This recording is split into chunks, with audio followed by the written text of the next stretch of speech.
Hello students, welcome to my channel. आज मैं आप सभी को एक्सरसाइज 9.1 का क्वेश्चन नंबर 8 करवाने जा रही हूँ। हमें दिया है a statue 1.6 metre tall stands on the top of pedestal. Pedestal का मतलब होता है एक बेस जिसके ऊपर किसी भी स्टैचू को रखा जाता है। ठीक है, तो हमें यहाँ पर बोला है एक स्टैचू है जिसकी हाइट हमें दे रखी है 1.6 मीटर, उसे पेडेस्टल के ऊपर रखा है। ठीक है, तो हम सबसे पहले क्या करेंगे, एक पेडेस्टल ड्रॉ कर लेंगे।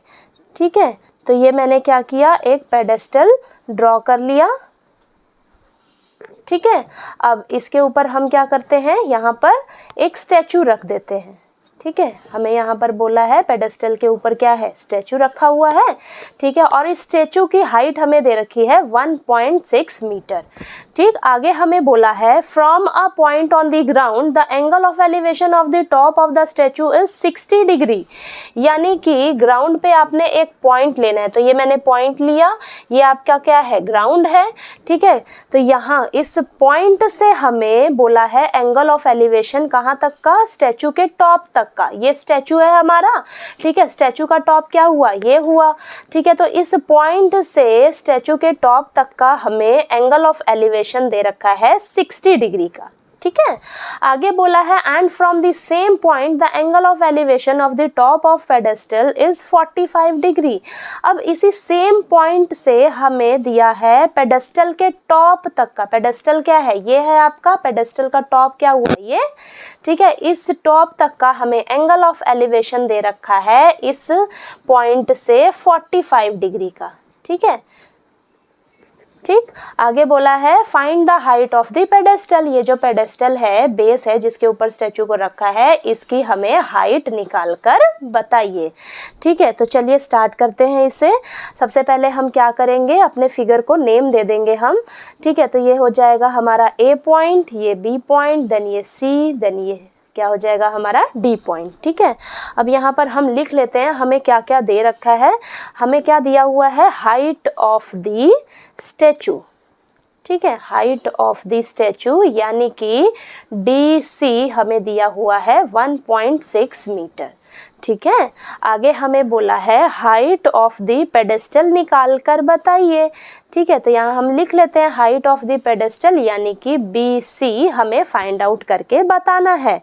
ठीक है, तो हम क्या करेंगे, यहाँ पर आप ध्यान से देखिए, आपके पास दो ट्रायंगल बनी हुई मिल रही है। एक ट्रायंगल है आपके पास ए बी सी और एक बड़ी ट्रायंगल है ए बी डी। ठीक है, इन दोनों ट्रायंगल्स को हम सॉल्व करेंगे और ये वाला जो साइड है बी सी यानी कि हाइट ऑफ द पेडेस्टल, ये हम निकाल कर दिखाएंगे। ठीक है, तो चलिए करते हैं। सबसे पहले हम क्या करेंगे, ये छोटी वाली ट्रायंगल ले लेते हैं। तो लिखते हैं हम यहाँ पर in right triangle A B C. ठीक है, तो हम क्या करेंगे, ये वाली साइड लेंगे। ठीक है, बी सी साइड, क्योंकि ये हमें निकालनी है, और ये वाली ले लेंगे हम साइड। ये क्या है हमारे पास, ये एंगल है आपका। एंगल के सामने वाली साइड क्या हो जाएगी आपकी, परपेंडिकुलर, और ये साइड क्या हो जाएगी हमारी बेस। ठीक है, तो परपेंडिकुलर अपॉन बेस लेंगे हम। तो ये मैंने फॉर्मूला आपको बताया है, पीले बेटा पीले हर हर बोल के। परपेंडिकुलर अपॉन बेस ले रहे हैं तो ये किसका रेशियो होता है, tan थीटा का। ठीक है, तो यहाँ पर हम लिख लेते हैं परपेंडिकुलर अपॉन बेस। परपेंडिकुलर कौन सी साइड है हमारे पास, बी सी। बेस कौन सी साइड है, ए बी, और ये किसके इक्वल हो जाएगा, tan थीटा। थीटा हमारा ये छोटी वाली ट्रायंगल ले रहे हैं तो इसका एंगल कितना है, 45 डिग्री। ठीक है, ये क्लियर हुआ आपको। अब यहाँ से हम क्या करेंगे, B C upon A B. ना हमें बी सी की वैल्यू पता है, ना हमें ए बी की वैल्यू पता है, इसको एज इट इज रखेंगे। tan 45 डिग्री की वैल्यू होती है 1। ठीक है, तो यहाँ से क्रॉस मल्टीप्लाई करेंगे तो B C is equal to A B हो जाएगा हमारे पास। ठीक है, इसे हम मान लेंगे फर्स्ट इक्वेशन। ठीक, अब नेक्स्ट स्टेप में हम क्या करेंगे, ये बड़ी वाली ट्रायंगल लेंगे। तो लिख लेते हैं in right triangle A B D. ठीक है, ए बी डी, ये बड़ी वाली ट्रायंगल लेंगे तो इस एंगल के सामने ये वाली जो साइड है ना, ये बड़ी वाली साइड पूरी ये हमारी हो जाएगी परपेंडिकुलर, और ये वाली हमारी साइड तो क्या है, बेस है। ठीक है, तो परपेंडिकुलर अपॉन बेस किसका रेशियो होता है, tan थीटा का। ठीक है, तो ये परपेंडिकुलर साइड क्या है, बी से लेकर डी तक, तो बी डी अपॉन में A B is equal to tan theta. Theta क्या है हमारे पास यहाँ पर, 60 डिग्री। ठीक है, तो यहाँ पर हो जाएगा हमारे पास बी डी अपॉन में A B is equal to tan 60 degree का वैल्यू कितना होता है, √3। ठीक है।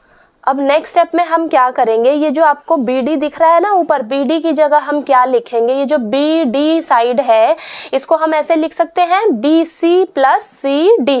ठीक है, तो हम BD की जगह लिखेंगे BC प्लस CD, क्योंकि मुझे BC साइड निकालनी और CD साइड मुझे पता है। ठीक है, और ये जो AB साइड दिख रही है ना आपको, AB की जगह हम BC लिख सकते हैं।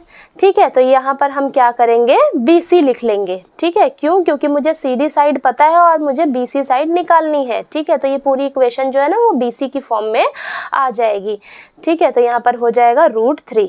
ठीक, अब यहाँ पर हो जाएगा आपके पास BC एज इट इज़ लिखेंगे प्लस CD की जगह हम लिखेंगे 1.6 अपॉन में BC। ठीक है, तो यहाँ आपने कंफ्यूज नहीं होना है, नीचे AB की जगह मैंने BC लिखा है फ्रॉम फर्स्ट इक्वेशन से। ठीक है, तो यहाँ पर आप लिख लीजिए, यहाँ साइड में फ्रॉम फर्स्ट इक्वेशन हमने क्या किया है, BC is equal to AB दिया था ना हमें, इसलिए मैंने क्या किया, AB की जगह यहाँ पर BC पुट कर दिया है। ठीक, अब यहाँ पर CD की वैल्यू हमें दे रखी है 1.6 मीटर। ठीक है, यहाँ पर ये हो जाएगा इज इक्वल टू √3। ठीक है, अब ये पूरा जो इक्वेशन है आपका BC की फॉर्म में आ गया। अब हम इसे सॉल्व करेंगे। ठीक है, BC हमें चाहिए था, अब यहाँ पर क्रॉस मल्टीप्लाई करेंगे तो BC plus 1.6 is equal to √3 BC। ठीक है, अब 1.6 को यहीं रखेंगे हम, BC जो है इस साइड लेके चले जाएंगे, तो √3 BC माइनस BC। ठीक है, इस साइड भी BC था और ये वाला BC हम इस साइड ले गए। ठीक है, तो 1.6 है इज इक्वल टू, यहाँ से हम BC कॉमन लेंगे तो √3 माइनस 1 कॉमन आ जाएगा, ब्रैकेट में आ जाएगा, सॉरी यहाँ पर BC जो है वो कॉमन बाहर आ जाएगा। ठीक है, तो हमें BC की वैल्यू चाहिए, तो 1.6 ये जो BC के साथ मल्टीप्लाई में है तो इधर आके डिवाइड में आ जाएगा, तो नीचे आ जाएगा आपके पास √3 माइनस 1। ठीक है, और इस साइड क्या बचेगा आपके पास BC। ठीक है, अब हमें पता है कि डिनोमिनेटर में कभी भी रूट वाली वैल्यूज नहीं होती हैं, तो हम क्या करेंगे, यहाँ पर रैशनलाइज कर लेंगे।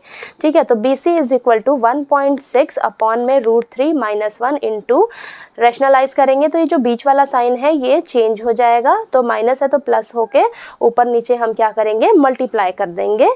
ठीक है, तो यहाँ पर हो जाएगा, अब इसे सॉल्व कर लेते हैं। 1.6 इंटू में √3 प्लस 1 और नीचे क्या है a minus B into a plus B वाला, हम क्या फॉर्मूला, किसका फॉर्मूला होता है, a² माइनस b² का। ठीक है, तो ये हो जाएगा √3 का स्क्वायर माइनस 1 का स्क्वायर। ठीक है, तो ये ऊपर आ जाएगा 1.6 ब्रैकेट में √3 प्लस 1 अपॉन में √3 का स्क्वायर, रूट से स्क्वायर कैंसिल, 3 माइनस 1 आ जाएगा। ठीक है, तो यहाँ पर आएगा आपके पास 1.6 ब्रैकेट में √3 प्लस 1 अपॉन में 2। ठीक है, ये 2 है आपका।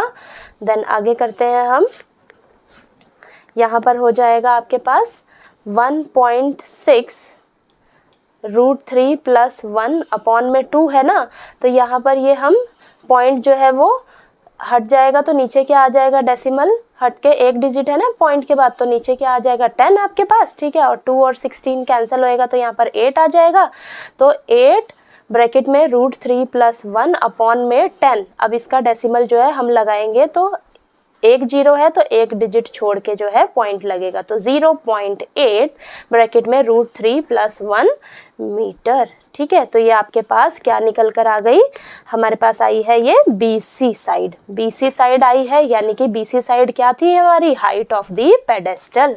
ठीक है, तो यहाँ पर हम लिख लेंगे height of the pedestal is equal to 0.8 bracket में √3 प्लस 1 मीटर। ठीक है, तो ये आपको क्वेश्चन नंबर 8 जो है वो अच्छे से समझ आ गया होगा। फिर भी कोई डाउट आया आपको क्वेश्चन में तो प्लीज़ आप कमेंट करके पूछिए, और अगर मेरा पढ़ाया हुआ आपको अच्छा लगे तो प्लीज़ लाइक कीजिए, शेयर कीजिए और ज़्यादा से ज़्यादा सब्सक्राइब कीजिए। Thank you so much.